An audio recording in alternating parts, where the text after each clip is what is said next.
নমস্কার, কেমন আছো সবাই? আশা করি তোমরা সকলে ভালো আছো, আমিও ভালো আছি। তো প্রত্যেক দিনের মতন আজকেরও আবার একটা রেসিপি নিয়ে চলে এসেছি। পুকুরে থেকে আমরা বড়শি এড়ে মাছ ধরবো। তো আজকের আমি কি রান্না করব সেটাই তোমাদের সঙ্গে দেখাবো। আর কি মাছ ধরছি দেখতে থাকুন। এই যে দেখুন, আমি এই যে এখান থেকে 4টে বড়শি এড়ে এই যে দেখুন জাপানি পুঁটি ধরেছি। এই যে দেখুন সবগুলো জ্যান্ত। এই যে এটা একটু মরে গেছে, আরগুলো সবগুলো জ্যান্ত। তো এই যে দেখুন এই মাছগুলো আজকের আমি তেল ঝাল বানাবো। তো আজকের রেসিপিটাও তোমাদের ভালো লাগবে। তো বন্ধুরা, ভিডিওটা না টেনে প্রথম থেকে শেষ পর্যন্ত দেখবেন, আশা করি তোমাদের ভালো লাগবে। তো এই মাছগুলোকে আমি কেটে পরিষ্কার করে ধুয়ে আনবো।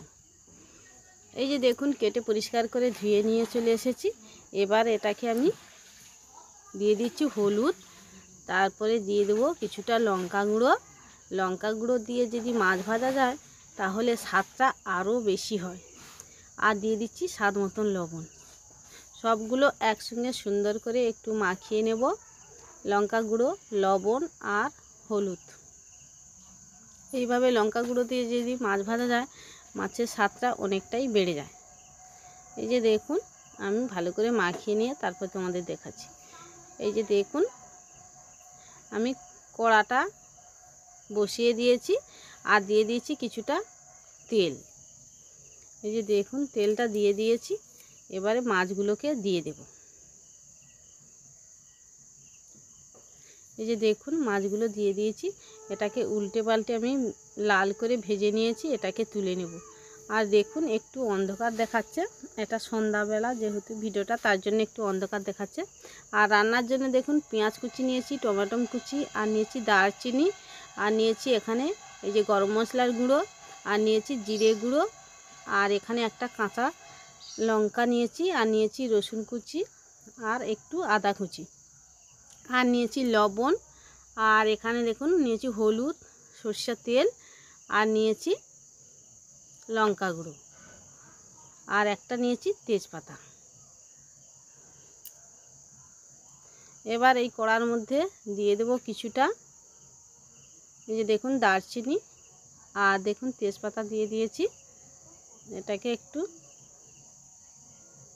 ভেজে নেব, তারপরে আমি পেঁয়াজটা দেব। এই যে দেখুন দিয়ে দিচ্ছি একটা লঙ্কা।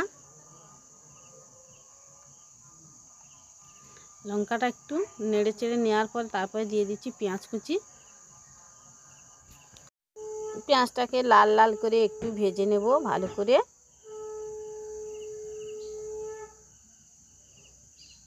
এই যে দেখুন পেঁয়াজটা লাল লাল করে একটু ভেজে নিয়েছি।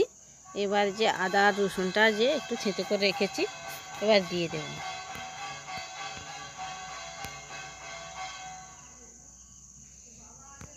তারপরে দিয়ে দিয়েছি আদা রসুন একটু কষিয়ে নেওয়ার পর তারপরে টমাটো যে কুচিয়ে রেখেছিলাম টমাটোটা একটু ভেজে নিয়েছি। আর দিয়ে দিয়েছি এই যে হলুদ গুঁড়ো, স্বাদ মতন লঙ্কা গুঁড়ো দিয়ে এটাকে নেড়ে চেড়ে একটু জল দিয়ে দেব।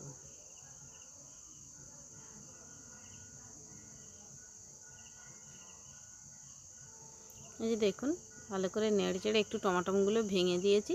তারপরে দিয়ে দিচ্ছি জল।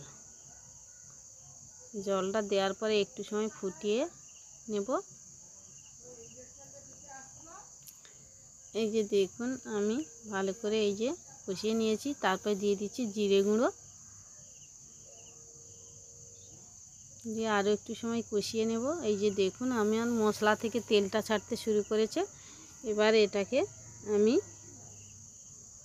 এর মধ্যে জল দিয়ে দেব।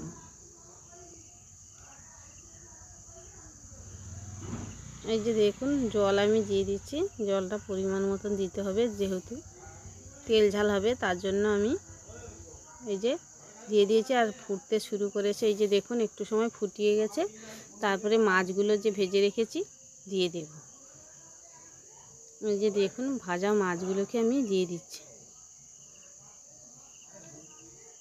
একটা একটা করে মাছগুলো দিয়ে দেব। মাছগুলো দিয়ে আরও আমি একটু সময় ফুটিয়ে নেব।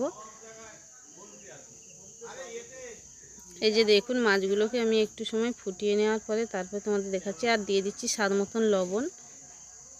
লবণটা দিয়ে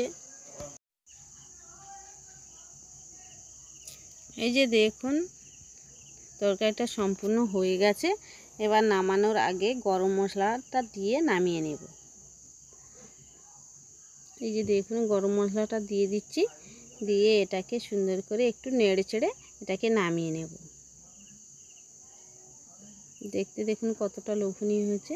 তো অবশ্যই বাড়িতে একবার হলে এইভাবে বানাতে পারেন।